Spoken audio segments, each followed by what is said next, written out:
Welcome to Built on the Rock Homestead. Hope you're having a wonderful day. I thought I would give an update. It's been a while now on the Hugelkultur bed that I made. Started making it, I don't know, 2013, maybe 2014, maybe even 2012. It's been so long I really don't remember when I started working on this. But as you can see in front, there's a lot of rocks, and this is Built on the Rock Homestead. And yeah, this area of property is quite rocky. And it's not like I can pick up these rocks and relocate them. I do that with smaller rocks, but this is an area that, yeah, I've got tons of mountain cedar trees, but, and yeah, there's some grass. But, there's very limited in what is available here. And I would like more grazing land. But when you have rocks like this, that's not always possible. Well, years ago, I learned about hugelkultur. I saw a video or an article or something on Facebook, and I loved the idea. Really, truly loved the idea. And ignore the screaming goat in the background. He's been screaming for a few days. He wants to be with the ladies, but that's not happening. But if you never heard of hugelkultur, well, let me tell you. Some of the videos I've seen, they actually started with digging a huge trench.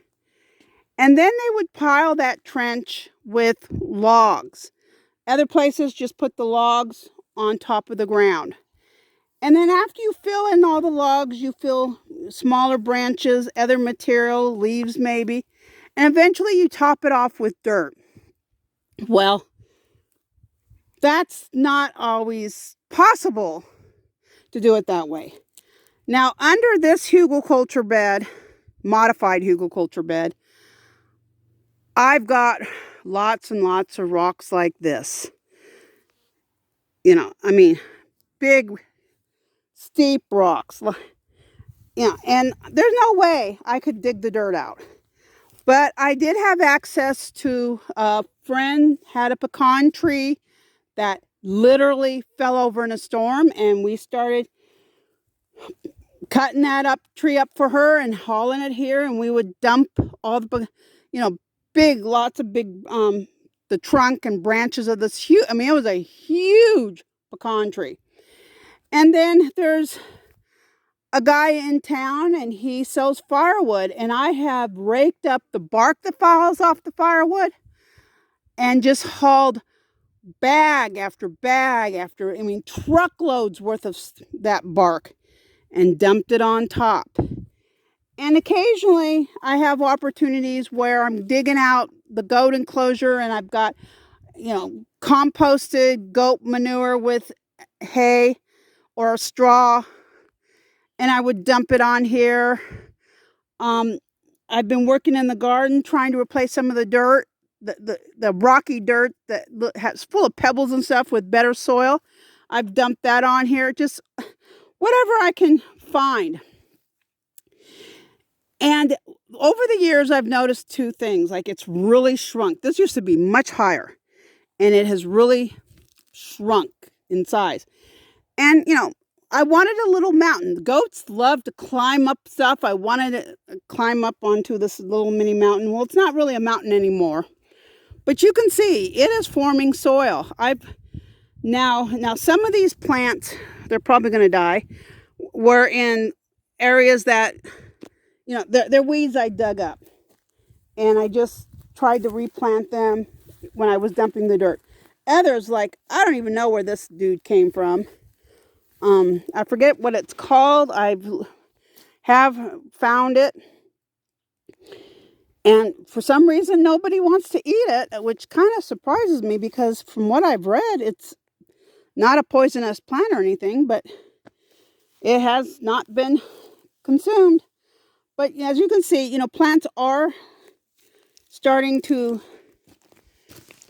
grow naturally in here. And the wood is slowly decomposing. I'm slowly getting it covered in soil. And instead of just a solid mountain of rocks like this, I'm actually getting an area that will be able to grow basically animal food. It'll eventually, you know, all of this grass and other weeds and stuff will move in here and take over and turn this into an area that can actually sustain life, plant material. So I just wanted to share that with you, the progress. I believe I'll have a link, if I remember, in the description of the other videos I've done, so you can see what it used to look like years ago. But I just wanted to quickly share an update of the progress of my Hugelkultur bed. And I'll probably add more material there eventually. But I'm taking rocky terrain that could never grow anything and turning it into an area that will easily grow food for the animals. A lot of people create Hugelkultur beds in their vegetable gardens, filling up raised beds, or other places for vegetable gardens. I'm doing it to turn rock into grazing land. Thanks for watching, and you have a wonderful day, and take care.